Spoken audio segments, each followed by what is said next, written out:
Hey everybody, let's make sure you can hear me. Okay, yeah. Hi, it's been a little while since I've made a video because I've been hurt really bad and I've been slowly getting better, and in my convalescence I haven't had a chance to clean the office. So that's unfortunate for my backdrops. Hope that doesn't distract you guys. What I do want to talk to you about is every year I normally talk about the things that I buy on crowdfunding, Kickstarter, GameFound, wherever I buy stuff from, and just kind of tell you how things went. Normally I do reviews, and I've done them for uh, thousands, over 10,000 reviews at this point.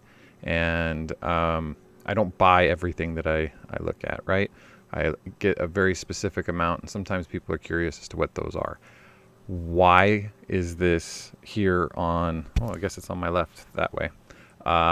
The window here, why is it up there? Because it arrived a few days ago. It was called Long Lost Noir when it was on Kickstarter. Since then, the name has changed. It is now CJ Soot's Noir Confidential. And jump back to the thing here. You can see it only made about $8,700, just shy of that. Had almost 200 backers. So not a lot of people have seen it. Not a lot of people are going to be able to tell you about it. But I am. And it's because when I started reading this thing, I got super excited about all the crazy, interesting ideas it had for 5e. The idea being that you can take it into a 1920s to 1940s style world, or you can put these ideas and just take the firearms and vehicles out, and a noir story will still work within whatever fantasy setting that you want. The things that don't work typically are alignments. So it has a function for morality that goes to positive and negative, because nobody is truly good and nobody is truly bad. And the alignment system is a bit of streamlining for 12-year-olds to be able to play the game, be able to jump in right away. If you want a more complex world, if you want one where decisions are good, bad, depends on circumstances, if you just want something that is a little bit more reminiscent of characters you would find in Call of Cthulhu or in a noir film, or even if you wanted to play Who Shot Roger Rabbit, right? Who Framed Roger Rabbit, sorry. But something like that world, which was a noir film. That's what this book is supposed to help you with. And the character CJ Soot, I don't think they ever talk about him or her or them, but they're an insider into this world, this smoke-filled world of deceit with people that are morally ambiguous. As easy as they are to stab you in the back is help you out. Everybody's running a con. Everybody's just trying to make it in the city. So what types of characters do you have? As you can see here on the cover, there's a smoke creature at the very front. There is a mannequin here on the left, and then something called it's a brick creature. They call it Brickborn, and that's on the right. So that's one of the types of characters that you'll see as part of the city. There's a little bit of discussion on what noir is, although you're best off just watching some movies. Who Framed Roger Rabbit works pretty well. Big Sleep, any of the Raymond Chandler books. It's basically hard-boiled detective stories. Will bring you into that world pretty well. Anything with a femme fatale. Anything where there's betrayal will probably fit pretty well. That's the nature of this world. Not everybody who betrays is totally unforgivable, and not everybody who seems nice, maybe they got a drug habit, maybe they've got some gambling debts. There's different things that they could have in this world, and that makes it pretty fun. Let's talk about what you get in the book. So we'll start with the Brickborn. Wow, maybe I'll jump back. There we go. The Brickborn are like earth elementals. They can mold themselves into the earth, and they're the kind of the underclass of this world. They're the people that are just the hardworking folk. So if you want to pick one of them, then you get immunity to being turned to stone, so petrification, and you get some natural armor type stuff for them. Then there's gremlins. Gremlins are natural tinkerers. They get some bonuses for doing things with machines. So that part's pretty neat. But you can get that with kobolds and goblins. It fits just within the world in the natural aspect of things that you find in a 5e setting and that fantasy setting. Then we have mannequins. Mannequins are kind of crazy. They are constructs, and they can take their limbs off and hit you with them and then put them right back on. Even if they're decapitated, as long as the body's not destroyed, they can put their head back onto their body and be okay. And then they have a weird skill, spell, whatever thing that animates them that allows them to have whatever outfit you want magically appear in seconds on them, and they can sit still for very long periods of time. So they can get working in stores during the daytime when people are walking around. They can just be mannequins and get paid for it. That's a weird thing that they're allowed to do. Or they can bludgeon you to death with their limbs. So that's kind of a neat deal. The rat folk are kind of similar to the rat folk in Pathfinder. They don't get the thing where they can shove everything in their cheeks, but they get a prehensile tail. And as you can see, they kind of move around, and they have a language with other rodents called Muranese that they're able to speak. And not everybody's going to trust them, but they have a very healthy constitution since they live in the terrible places. So they don't have much problems with poisons and disease. Then there's these smoke creatures. Now, I thought maybe they were made of actual smoke, but they have a physical body that produces lots of smoke, and they can kind of go nova with the smoke and fill a big area to obscure whatever's going on in there a couple times. That's part of their appeal. Then they have the classes. Okay, this is where this book really shines. This is the believer class. It is a full caster that has a rage function. So similar to what the barbarian would get as far as a martial class, now we have a barbarian-esque person as a caster. So as you can see them here, they're like a revivalist, fireball ministry type of preacher here in this example of a picture. You know, take people in the south of the United States that hold up the snakes, then they get bit by poisonous snakes and all that kind of stuff. That's what we see here. But that's not all that's going on. You get, as you can see, full casting all the way 9th level spells. A lot of the spells have overlap with what you find with wizards, and you have a d6 as your hit dice, and you get cantrips and different things like that, and that's all fine. Well, the secret rites. This is where it shines. This is the subclass. This is the smartest thing in the book because of how imaginative it is, and this is what really made me like, oh my god, this thing is brilliant. Okay, first up, we have the Rite of Unlimited Power. So this is your typical, what you would think of when you wanted to be a character in a role-playing game. You want to be powerful, and you want to be a spellcaster, and you're just going to, dance around or whatever and go to your power place, and that's the generic. Totally fine doing that. It's perfectly cool. Then you start getting to the Rite of Inescapable Certitude. Inescapable Certitude. This person has their head so far up their own ass that it's become a superpower. So you get immunity to pain, you get extra stuff on cantrips, and if you believe it so much, you can switch saving throws around because you just can't be denied your will because you're just, I don't believe it. I'm absolutely going to do it. This is the whole thing, and I'm going to make it manifest because that's just how it is. You can't convince them of reality, so reality warped around them. Interesting. Gets more interesting. The Rite of Codependence. This is a believer class made up of your ex-girlfriends. I've seen my metrics, okay? I know there's not that many women watching this. You want to be an ex-boyfriend? Throw that in there too. Don't care. It's the crazy ex. It's your friend's worst partner. Okay? The names that they put down, like, you can't sit with us. I'm just like one of you guys. Oh, wow. We're really similar. And it's like we finish each other's. And then the Single White Female, which was a movie that came out in the early 90s, which was aped by The Roommate and all these other movies that come out, where you have a character who starts to try to become another person, tries to replace another person. So the power that you get in this class, or this right, as it were, is you mimic the abilities of the other people that are in your group. You become so obsessed with them, so focused on them, that you can actually perform skills that they perform. And I want to play this class.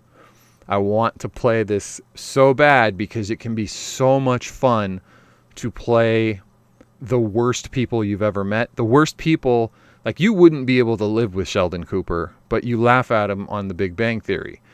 You would hate any of the best characters on television if they were in your actual life. This is your chance to be those annoying ass people and have that be part of your game, part of your group, and to bring the interest and the fun of those wackadoos into this world. And basically you still get all the casting and everything else, but now you get to have all the crazy that goes along with it. When we have also the right of glossolalia. Glossolalia is also in Kingdom Death as a function, is the speaking of tongues and languages that you don't quite understand. So this utilizes that fervor that happens in a lot of the people that are super religious, and they start dancing around, and then they think that they're speaking in tongues, and they're just spouting off gibberish. This gives them the ability to use it to damage people with psychic damage. So that part's pretty cool. The Believer class, I think, is something that is totally missing from 5e. None of these functions are there, and the role-playing opportunities are insane, and I think that's great. Then we have the Explorer. This, as you can see, is Indiana Jones. Everything about it is supposed to be Indiana Jones. Let me flip around here. You have no casting ability, but you do have this Wayfarer's Eye penalty that you can put on other people's rolls. That's their attack rolls and their save rolls. So when you start out, it becomes a -1. By the time you hit level 20, it's a -5 on anything that they try to do. And that part's pretty cool. As you become an explorer, you also get some different things you can do with whips. So whips are totally useless in 5e otherwise, and that fixes that world, again, making it more like Indiana Jones. And you can use Temple of Annihilation. Did I say that right? Temple of Annihilation is the book that has the anthropologist and archaeologist backgrounds, and those will help you create the best explorer class that you want. And you get certain functions of not being lost. So you get certain skills that allows you to speak with anyone. So if you get lost, you can ask for directions. You get certain types of abilities to recognize and identify items. And you can have a supernatural ability to find your way as you go through. You get these things called Course of Travel. The first one here is Voyager, and that allows you to get tools for vehicles, like going on boats. Then there's the Tomb Delver, which allows you to do more stuff with traps, catching things, more stuff with the whip as well. And then the Relic Expert allows you to cast more spells, cast any spells at all. Now you're a half caster, and you can use magic items. So that's part of the cool thing that it allows for Explorer. Again, just if you wanted to be Indiana Jones or Alan Quatermain or somebody else, and you weren't getting it through the Rogue or the Ranger or multi-classing, then it might help you here and be more fun. Gumshoes. Gumshoes are like fighters, but so you can see them here. He's got the bat, the blood, the whole thing. They do not succeed by rolling well. They succeed by rolling poorly. They are a story function of someone who just gets the crap knocked out of them and somehow still just lucks their way into things. So they get this clue die, as you can see, that increases, and you get clue points. Every time you roll a nat 1 or someone around you as your ally rolls a nat 1, you get to bank these clue points. And based on the thing that you're trying to do, you can spend the clue points to luck into some additional help with the story. So that part was pretty neat. The idea of not having the bad luck be a bad thing and having it to be something other than the lucky feat or what the halflings have, and you'll be able to use it later. So the more crap you get kicked out of you, the worse you do, the more eventually you'll just have some stupid dumb luck and find your way into things. So that works pretty well. The idea here is that you are not going to be armored, but you could wear armor if you want. You have a base AC of 12 plus charisma, so more than strength, more than dex, anything else, your luck is based off of charisma. And you can use these clues for things called moments of clarity. You got to work with the GM about it, and it'll help you figure out what type of clue or thing that you get that puts you, maybe something falls out of the pocket of a villain, or they just say something, or somebody happens to overhear something, just something in the world that occurs in a fun, stupid way that makes the story continue to be interesting, but you don't have to be the smartest person in the room to find out about it. You also get a detective agency. So depending on the type of detective agency you're running, let's see how they show up here. You're running different conspiracy ideas, whatever happens to be. You can be the bodyguard that allows you to get, you can protect people.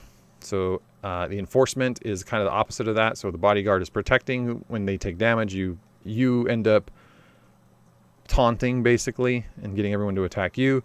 Enforcement, it gives you more ways to be on the attack. It is a martial class. Like I said, not much in the way of casting at all. So, and almost none of these have any multi-classing whatsoever. So just keep that part in mind. If you wanted to move things around, switch things up, it might be difficult, but you might have to make some adjustments. But otherwise, they're pretty awesome on their own. The pseudonym in Sons is you're a charmer, but it's also how you find your way, like using disguises and stuff like that. So you're the detective that doesn't necessarily just run in guns blazing. You sit there and schmooze and figure out the best way for you to exist in the world by making friends. So they give you a lot of ways to con people. And if you con them long enough, the con can become permanent. Professors are not wizards. They can't cast anything. You can see this dragon folk professor. This is basically an intelligence-based person that understands magic and can mess with magic, but can't necessarily cast magic. They have this professor die that they use, and most of their skills work around the idea of a flow state. The flow state being, if you watch the Robert Downey Jr. Sherlock Holmes movie and he enters that point where he can analyze and slow down time and figure things out, that's the flow state. And as you get that flow state, you're able to mess with magic. So if somebody else in your group is casting things, you can make it more powerful. If there's an enemy that's casting on you, then you can disrupt their magic. So I know there's been some martial classes that have tried to do similar things in Unearthed Arcanas, and people have created like just mage disruptors with fighters. This is a little bit less brutish than just being a fighter.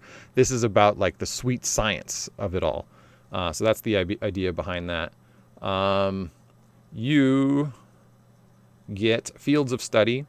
So if you become a Doctor of Arcana, then you can do more about interrupting magics.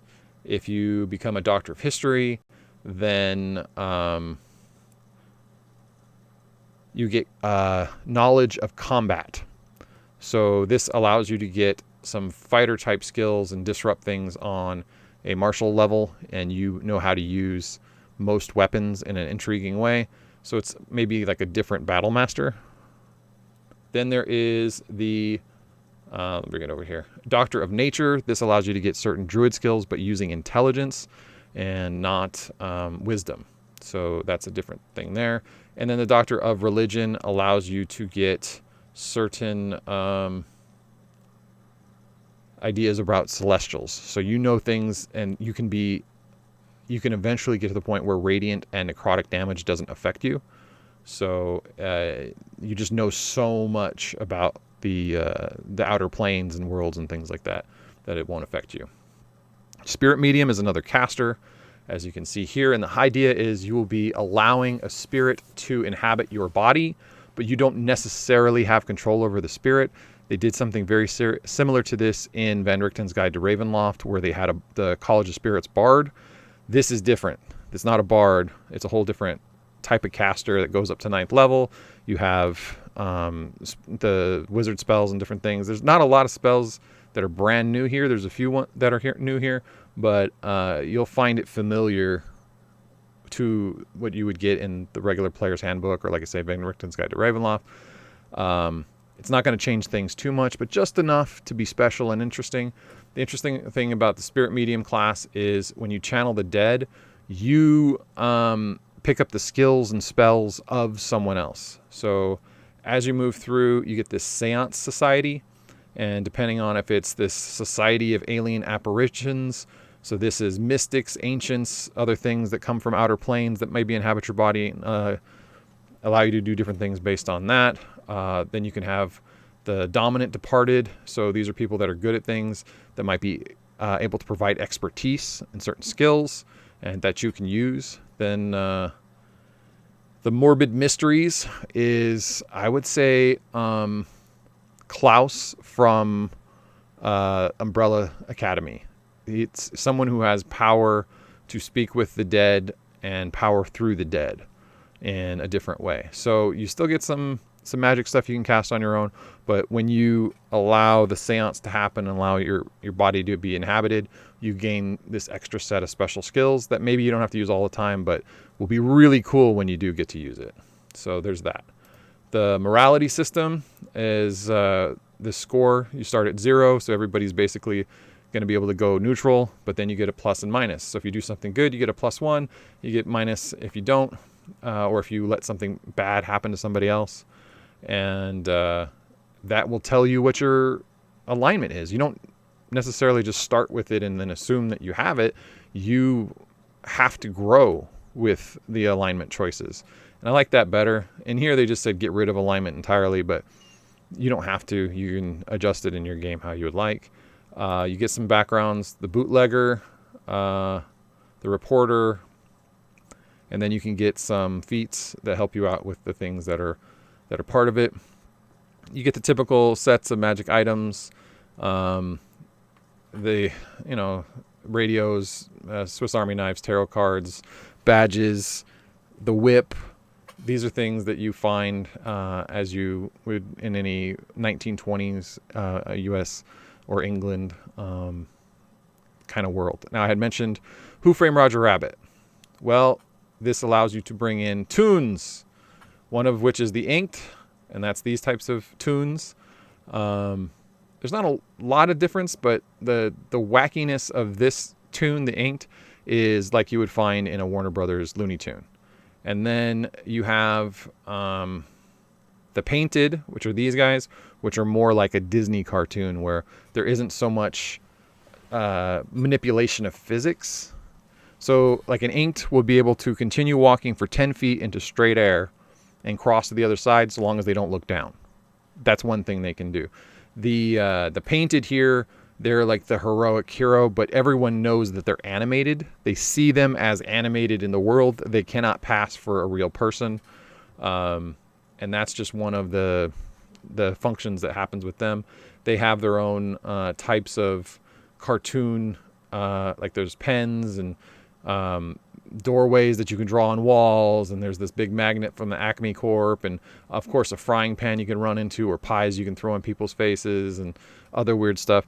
This is so you can be Roger Rabbit and run a world like Who Framed Roger Rabbit that has its own problems and issues and stuff like that, but still somehow manage to work it in with a realistic 5e world. So there's that. And then it does break down a little bit into places of the city. So there's, just a few different, it tells you about different towns and stuff, or parts of towns that you can get to. There is the College of Nightclub Bards. So you are the singer in the nightclub. You are that songbird that sits around. And if you want to be that type of bard, then and you haven't had that opportunity, I don't know if there's any like college of singing. I know there's all these different colleges, different types of like glamour maybe would be the closest. Otherwise, then we have this circle of horticulture druid that allows you to mess with plants. I don't know why necessarily they decided to go with this. I don't know if there's a particular movie where plants were a big part of, but maybe it's like a Gotham City thing and you can be poison ivy. Then you have the warlock of the city, and this allows you to basically become one with the city. You are such a figure inside the world that everybody knows and kind of respects, but not maybe doesn't really like, but maybe just respect is the easiest way to say it. And they know that you know the game, so you can make certain things happen. So as you hear, it's like the express train. You have a way to get around town.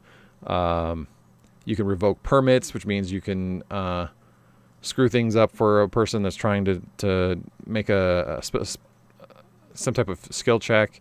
And you can have other investigations as part of this Eldritch inspection feature. So the City Warlock has happened before in an Unearthed Arcana for a... I think it was also a Cleric's one that had done it very early on when Mike Merles was still around for D&D. He had made these, or someone working with him had made these ideas of using D&D 5e in a modern or technologically advanced world, and that's where those ones came from. So this isn't the first time there's been a warlock using the city as their patron. But you might be able to make this part work a little differently because it's not as so technologically advanced as the other one was. And then there's the Street Corner Magician. You get some bonus cantrips. Basically, you're not necessarily going to be the person that is going to have a giant spell book, but you're going to have a lot of random tricks you can do. I don't know if it takes away certain somatic or other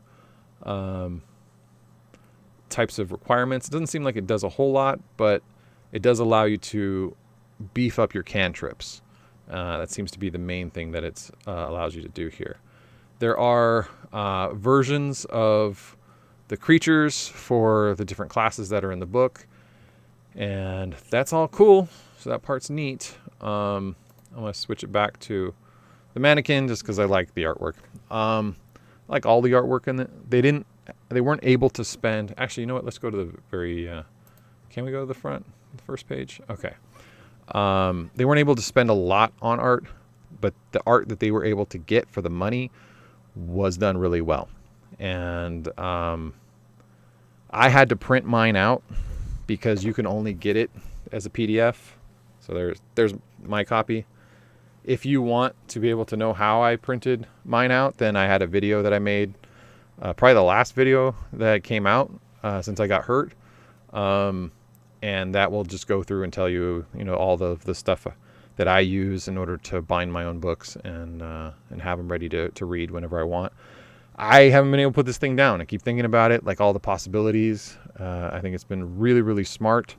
The actual Philip Schaefer from here in Los Angeles did the writing and the game design. The art is by Katarina Ladon, and the Pierce O'Toole helped with the Believer class. So I hope that they work together again because it's awesome. I really like the Believer class. I think it's funny at the same time as you could be serious with it. I think it's everything that you can do, all the combat stuff, you can do all the exploration stuff, and you can do all the role play stuff. It's everything you need for a good 5e experience. And I think I read it and my mind was flooded with possibilities of things that I wish I could play with people if I had a D&D group, but I don't. Let me click back over here. So how do you get this PDF? You can look for Long Lost Noir on Kickstarter, and that will allow you to track them down. Otherwise, you have to look up the CJ Soot's Noir Confidential, and it will direct you to probably BackerKit. and you'll buy it through BackerKit and be able to pick up the PDF that way. So it's probably not going to cost a lot. What did I pay here? I paid $25 for this one, and I think $30 it says here for the full pledge. So that might be the full PDF amount. It's probably going to come down a little bit. Since there's no artificers or anything else, I think that it would actually fit on DM's Guild and not be too much of a problem there. But that's also gives them, gives away 50% of their take, and they've made so little on this. I mean, the guy probably didn't get paid at all for writing this thing, from all the artwork he had to pay for and all, getting the books made. There's other people that are on here. It's 3 or 4 people. So if, let's say they made it money equally, of the 7 people that are listed as contributors, it's like $1,000 a piece for something that probably took months to do. I mean, that's a lot of, we should pay for it. That's what I'm getting at. You should give them a couple bucks, and if you want to try it out, and they've done the work, they deserve some of the reward for it. I paid mine up front. I hope that my enthusiasm has come through despite my sleepiness, and that it's something that you'll want to check out and go from there. I will try to look at some other pieces of deliveries that have arrived on other episodes. If you like this type of episode where I go more in depth and tell you what I did or didn't like about the stuff that I bought, I'll do that. If you prefer just the lists I do in January of where things are, and I think there's like 100 at this point, different campaigns that I give you updates on. And some of them aren't really going anywhere. Some of them are. Chances are you guys, if you're buying a lot of stuff on Kickstarter, have a few things overlapping with what I bought, since I've purchased a lot of the bigger campaigns that have been out there, Kingdom Death and Frosthaven, stuff like that. So chances are maybe we have some similar things that we enjoy. Otherwise, I hope you guys have a wonderful week, whatever week you watch this on, and I hope you have a great time and you are able to play some RPGs. Whatever your choice is, I think you can use these classes in any fantasy setting. Shadowrun, harder to do in Call of Cthulhu, but maybe you can take some of the ideas. It doesn't have any stories for you to go from, and you might need to find your favorite noir story and adapt it. But otherwise, I'd say any villain that could be a hero and any hero that could be a villain would work fine. And that's how you make a noir story. All right. Have a good one.